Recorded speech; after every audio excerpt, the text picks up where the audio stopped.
The room is quiet, but not innocent. A single lamp burns low over a wooden desk.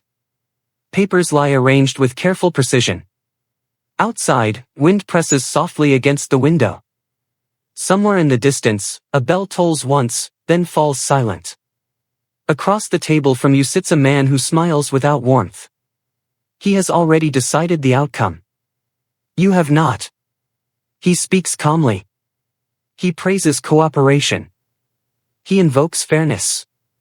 His hands remain folded, but his eyes do not rest. They measure.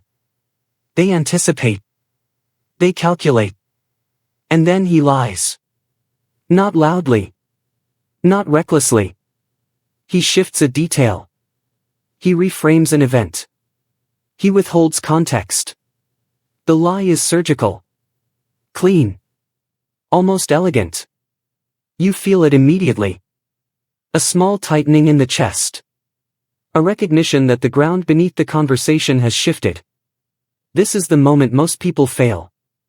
They cling to the assumption of mutual integrity. They insist on playing by rules that no longer exist. They appeal to reason in a game already decided by strategy. They lose before they begin. When they play dirty, you must think differently. There was once a man who studied power not as it should be, but as it is. He did not write about ideals. He wrote about survival. His name has become shorthand for ruthlessness. But he was not inventing cruelty. He was describing reality. Machiavelli did not teach men to be evil. He warned them that others already were. The lesson was not brutality. It was clarity. In his time, alliances shifted overnight. Promises were tools. Loyalty was currency, spent and withdrawn as needed. The naive did not suffer because they lacked virtue. They suffered because they misread the environment. Power does not always announce itself. It often smiles. The archives of courts and councils reveal a pattern. Those who relied solely on goodwill were replaced. Those who mistook flattery for loyalty were betrayed.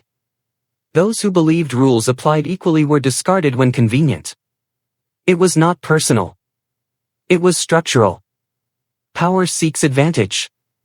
Advantage seeks leverage. Leverage seeks weakness. If you present yourself as morally superior but strategically blind, you become leverage. Machiavelli observed something uncomfortable. A ruler who wishes to survive must understand both the language of virtue and the mechanics of manipulation. He must appear steady, measured, just. But he must also recognize deception when it stands before him. Not to mirror it blindly. To neutralize it. When they play dirty, your first instinct may be outrage. You want to expose them. To call out hypocrisy. To appeal to shared standards. But what if shared standards no longer govern the room? The man across the table does not fear your outrage. He counts on it. Emotion clouds timing. Indignation reveals intention. Reaction exposes position. Strategy begins with restraint.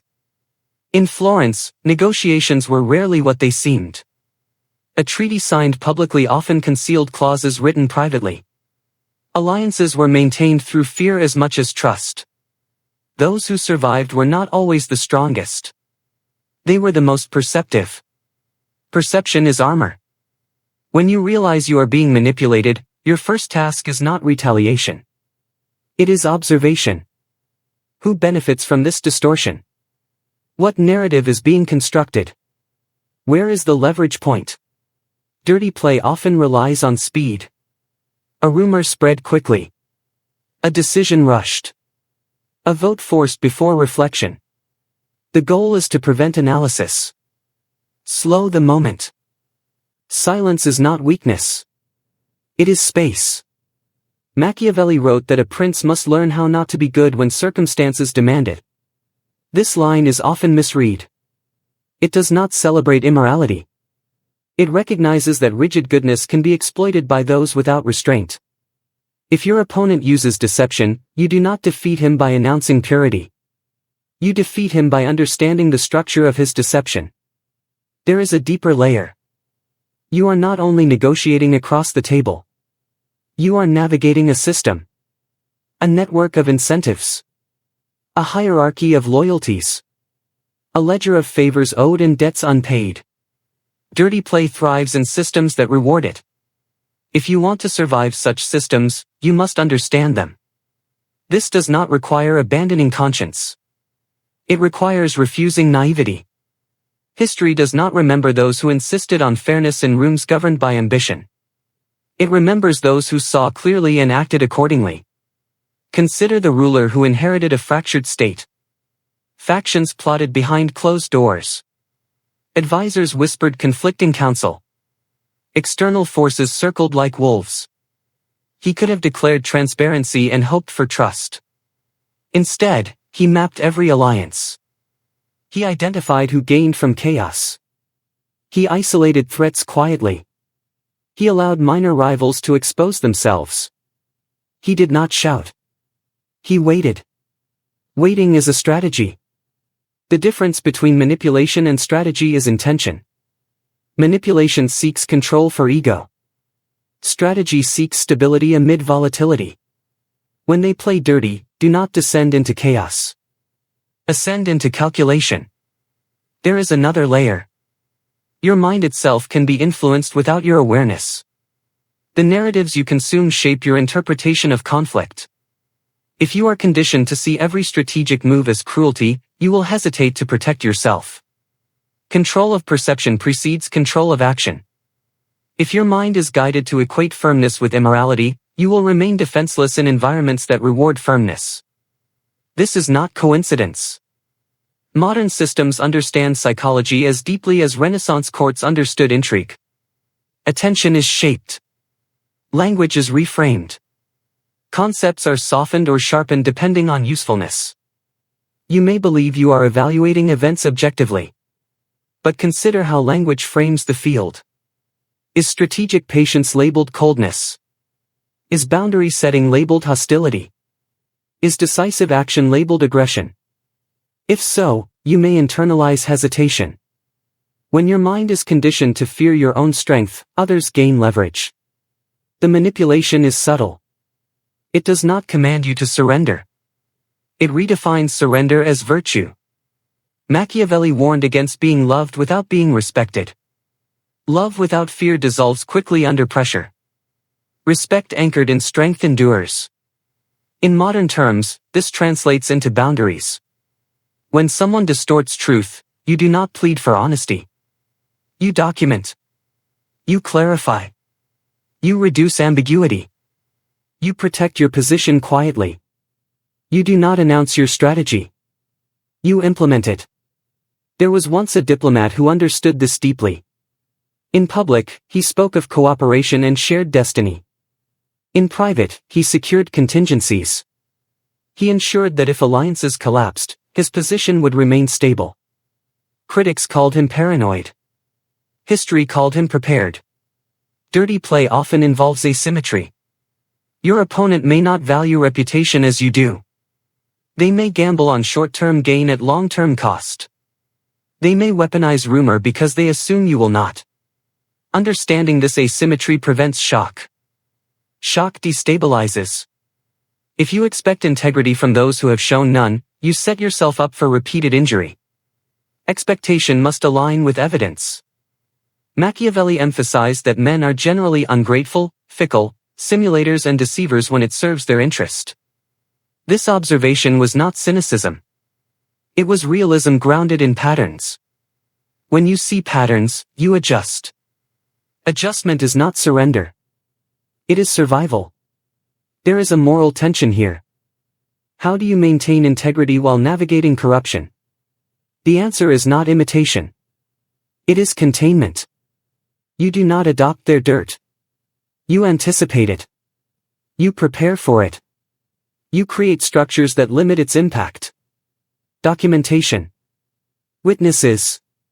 Transparency at strategic moments. Silence at others. Power is not only force. It is timing. Consider how rumors spread.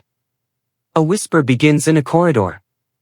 It reaches ears predisposed to believe it. It grows through repetition. By the time you hear it, it has matured. Reacting publicly may amplify it. Instead, identify the source. Address the root. Cut the supply line. This is thinking like Machiavelli. It is not cruelty. It is clarity under pressure. Another principle emerges. Appearances matter. Machiavelli argued that it is not necessary for a prince to possess all virtues, but it is essential to appear to possess them. Modern readers recoil at this. It sounds deceptive. But consider its strategic logic. If you publicly embody stability and fairness, you reduce justification for opposition. You deny your adversaries easy narratives. Perception shapes legitimacy. If your mind is being influenced without your knowing, your adversaries may also be guided by narratives they barely question.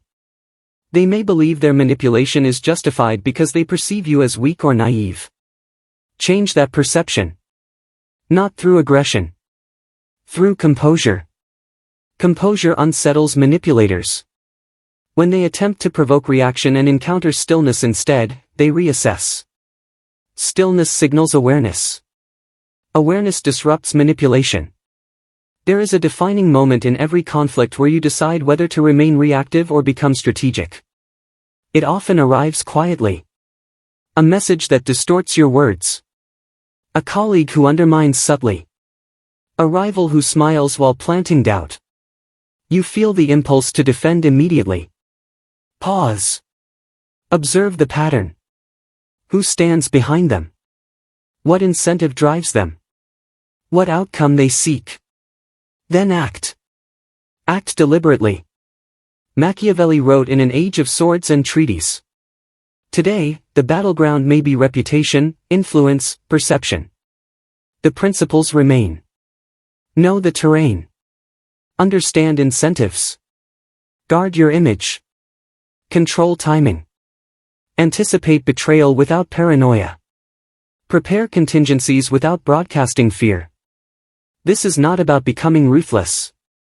It is about refusing to be prey. There is a difference between kindness and naivety. Kindness is chosen. Naivety is unexamined. When you operate from unexamined assumptions about fairness, you give leverage to those who do not share them. Think like Machiavelli when necessary. Return to virtue when possible. The balance is delicate. Too much suspicion corrodes trust. Too much trust invites exploitation. Wisdom lies in discernment. Discernment requires attention. Attention requires freedom of mind. If your mind is constantly distracted, emotionally triggered, or guided by curated narratives, your discernment weakens. Modern influence systems understand this. They flood attention. They amplify outrage. They frame strength as threat and passivity as peace. In such an environment, thinking strategically feels immoral. But survival demands it. There was once a commander who faced internal betrayal. He could have purged publicly, creating fear and chaos. Instead, he reassigned responsibilities quietly. He isolated potential threats from resources. He allowed loyalty to prove itself under pressure. No spectacle. Just structure. Over time, instability dissolved. This is the art of invisible correction. When they play dirty, you do not throw mud. You redesign the field. You adjust incentives. You limit access. You remove opportunities for sabotage. You strengthen allies. You make manipulation costly. Cost alters behavior. Machiavelli understood cost deeply. He advised rulers to ensure that punishments, when necessary, were decisive and not repeated.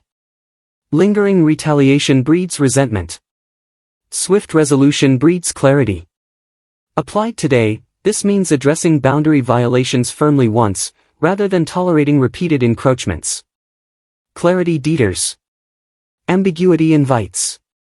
If someone spreads falsehood, correct it with evidence. Do not engage in emotional back and forth. Evidence stands. Emotion fluctuates. If someone undermines you privately, bring the issue into structured dialogue. Do not accuse publicly without preparation. Preparation determines outcome. Preparation is power. The moral climax in such conflicts rarely looks dramatic. It looks like refusing to respond in the way your adversary expects. A man once faced a rival who attempted to disgrace him through fabricated claims. Instead of public outrage, he requested formal review. He invited scrutiny.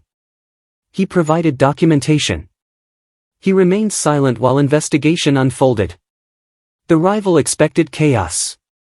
He encountered structure. The claims collapsed.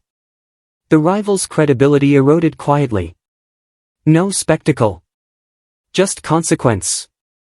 This is thinking like Machiavelli without abandoning integrity. You must understand manipulation to neutralize it. You must understand perception to shape it responsibly. You must understand fear to avoid being ruled by it. When they play dirty, the temptation is to retreat into moral superiority. To declare that you refuse to engage at their level. But disengagement without strategy leaves the field open. Engagement without discipline fuels chaos. The path is narrow. Walk it deliberately. And remember, the most powerful move in a corrupt environment is not rage. It is awareness. Awareness denies surprise. Surprise fuels defeat. If your mind remains your own, if your perception is anchored in evidence rather than narrative, if your timing is guided by patience rather than provocation, you shift the balance. Machiavelli did not promise safety. He offered insight. Insight into human motives. Into ambition. Into fear. Into the fragile nature of loyalty. Use that insight. Not to dominate. To survive without losing yourself. The bell outside the window stops ringing. The man across the table finishes speaking. He waits for your reaction. You do not give it. You study him. And in that quiet, the advantage begins to change hands.